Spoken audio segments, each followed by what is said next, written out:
مائکے میں خوش رکھے، یا باپ اپنے بچوں کو دعائیں دیتا ہے تو کہتا ہے کہ اللہ تعالیٰ تمہیں خوش رکھے، خوش و خرم رکھے، اسی طرح کی دعائیں ہیں۔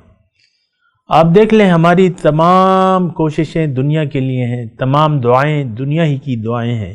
اعوذ باللہ من الشیطان الرجیم، بسم اللہ الرحمن الرحیم۔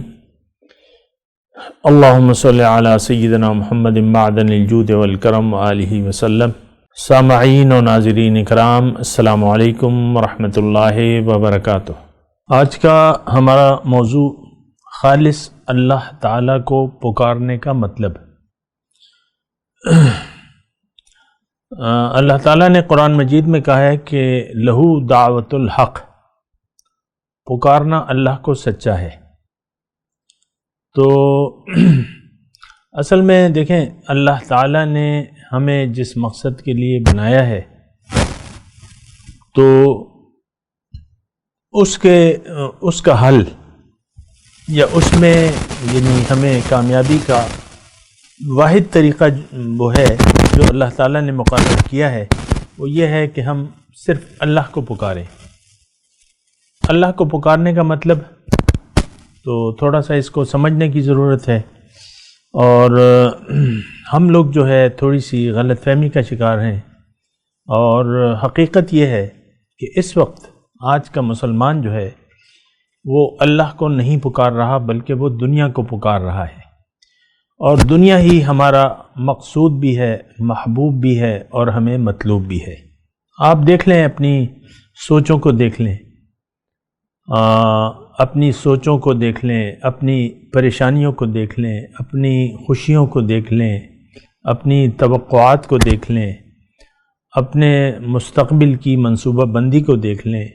اس سارے کا تعلق جو ہے وہ دنیا سے ہے۔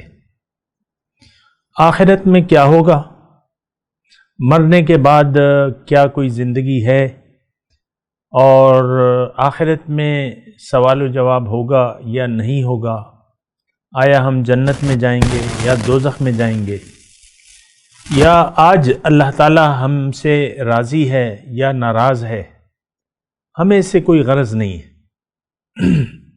آپ دیکھ لیں، ہم لوگ آج کا جو مسلمان ہے وہ اپنی خوشی کے لیے جی رہا ہے، اپنے آپ کو خوش کرنا چاہتا ہے اور اپنے آپ کو خوش دیکھنا چاہتا ہے۔ اور آپ دیکھ لیں، ساری دوڑ دھوپ جو ہے وہ ہماری دنیا تک محدود ہے، اور دنیا اور لذات دنیا کے پیچھے ہم پڑے ہوئے ہیں۔ اچھے سے اچھا کھانا، اچھے سے اچھا رہنا، اچھے سے اچھا کمانا، اور یہی ہماری زندگی ہے۔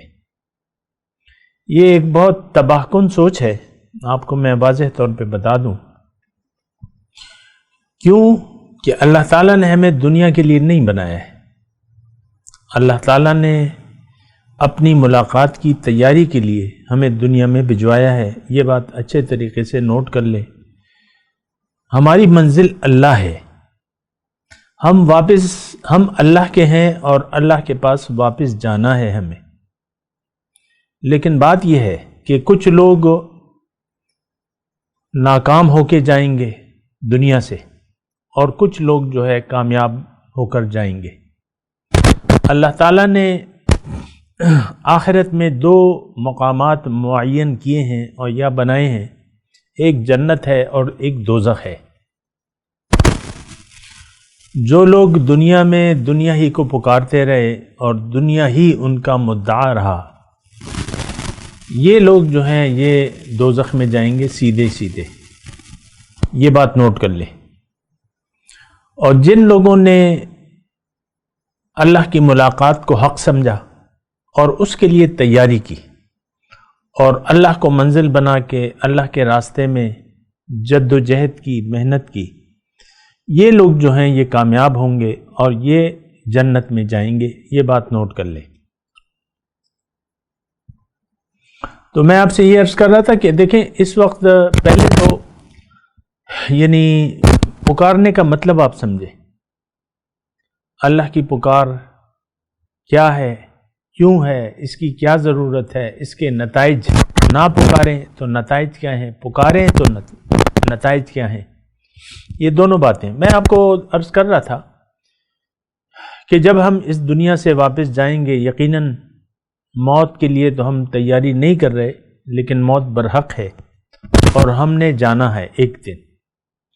کل الینا راجعون، تم میں سے ہر شخص میرے پاس آئے گا۔ تو وہاں پر کیا ہوگا؟ اللہ تعالیٰ نے فرمایا ہے قرآن مجید میں کہ فریق فی الجنت و فریق فی السعیر، ایک ٹولی جو ہے وہ تم میں سے جنت میں جائے گی اور ایک ٹولی جو ہے دوزخ میں جائے گی۔ پھر اللہ تعالیٰ نے ارشاد فرمایا ہے قرآن پاک میں کہ وَفِي الْآخِرَةِ عَذَابٌ شَدِيدٌ وَمَغْفِرَةٌ مِّنَ اللَّهِ، جب انسان آخرت جائے گا تو یا تو اللہ کی بخشش کا یہ مستحق ہوگا اور اللہ تعالیٰ اسے بخش دے گا، یا شدید عذاب ہوگا۔ آج کا مسلمان جس نظریے سے زندگی گزار رہا ہے، اس کی بخشش کا کوئی دور دور تک کوئی یعنی پتہ نہیں ہے بالکل۔ یہ دیکھیں، اللہ کی بخشش کے کام یہاں پر اگر آپ کریں گے تب اللہ تعالیٰ آپ کو بخشے گا، اور اللہ تعالیٰ کن لوگوں کو بخشے گا؟ جن سے اللہ تعالیٰ راضی ہو۔ یہ ایک بات ہے، میں قرآن پاک سے آپ کو کہہ رہا ہوں، کیونکہ اللہ تعالیٰ نے اپنی رضا کو یعنی اپنی رضا کو اہمیت دی ہے، اور بہت بڑی اس کی اہمیت ہے۔ اللہ تعالیٰ نے قرآن میں ارشاد فرمایا ہے کہ وَرِضْوَانٌ مِّنَ اللَّهِ اکبر، اللہ کی رضا بہت بڑی چیز ہے۔ ایک بات نوٹ کر لیں، اگر ہم یعنی آج کا مسلمان حقیقی طور پہ تو یہ اپنی مرضی کے لیے، اپنی خوشی کے لیے زندگی گزار رہا ہے، یہ اپنے آپ کو یہ دنیا اور لذات دنیا سے حظ حاصل کرنا چاہتا ہے، مزے کرنا چاہتا ہے۔ آپ دیکھ لیں ہماری تمام زندگی اسی کے تحت، کوئی اگر مزوں میں نہیں بھی ہے لیکن وہ مزے حاصل کرنے کے لیے اپنی سرتوڑ کوشش کر رہا ہے اور چاہتا ہے۔ ہر شخص پریشانیوں کا شکار ہے اور ہر شخص چاہتا ہے کہ میری پریشانیاں ختم ہوں اور میں خوش و خرم زندگی گزاروں، اطمینان والی، سکون والی زندگی گزاروں۔ یعنی ظاہر ہے انسان دیکھیں اپنی خوشی کے لیے جیتا ہے، سب سے پہلے اپنی خوشی کے لیے میں خوش رہوں۔ جب بیٹی کو ماں باپ ودا کرتے ہیں شادی کے وقت، رخصتی کے وقت، تو یہی دعا کرتے ہیں اللہ تعالیٰ تمہیں خوش رکھے، اپنے مائکے میں خوش رکھے۔ یا باپ اپنے بچوں کو دعائیں دیتا ہے تو کہتا ہے کہ اللہ تعالیٰ تمہیں خوش رکھے، خوش و خرم رکھے، اسی طرح کی دعائیں ہیں۔ آپ دیکھ لیں ہماری تمام کوششیں دنیا کے لیے ہیں، تمام دعائیں دنیا ہی کی دعائیں ہیں۔ ہم ایک یعنی کامیاب زندگی گزارنا ہی نہیں چاہتے۔ اصل میں کامیابی جو ہے اس کا ہمارا نصب العین بدل گیا ہے۔ کامیابی ہماری نظر میں دنیا کی کامیابی ہے۔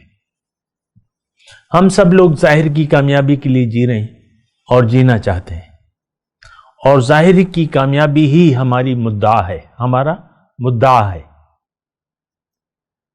نوجوان جب یعنی لڑکے جب بڑے ہوتے ہیں، باپ بھی ان کے مستقبل کے لیے سوچتا ہے، لڑکے خود سوچنے لگتے ہیں میں کیا کروں گا کیا کروں گا۔ آپ کسی بھی کلاس میں لڑکوں کی 10ویں کی کلاس میں جا کے 1000 اسکولوں میں سوال پوچھیں کہ بھئی تم بڑے ہو کر کیا بنو گے، سب لوگ آپ کو، سب لڑکے دنیا کے پلانز آپ کو بتائیں گے، میں یہ کروں گا، میں وہ کروں گا، میں یہ بنوں گا، میں وہ بنوں گا۔ تو یہ دیکھیں بڑی ایک مشکل صورتحال ہے۔ اس وقت ہم غیر حقیقی زندگی میں جی رہے ہیں، یعنی ہم یعنی جو ہماری سوچ ہونی چاہیے تھی وہ ہماری سوچ نہیں ہے۔ جو ہمارا مدعا ہونا چاہیے تھا زندگی گزارنے کا، افسوس یہ ہے کہ ہم نے وہ مدعا بدل لیا ہے۔ وہ زندگی گزارنے کا مدعا یعنی مقصد ہم نے دنیا کو بنا لیا ہے۔ آج ہماری دنیا تک نظر محدود ہے، ہر شخص دنیا کے لیے جینا چاہتا ہے اور دنیا ہی کے لیے اس نے اپنی زندگی وقف کر دی ہے۔ بات کرتے ہیں ایک وقفے کے بعد۔ وآخر دعوانا ان الحمدللہ رب العالمین۔ مولاي صل وسلم دائما ابدا على حبيبك خير الخلق كلهم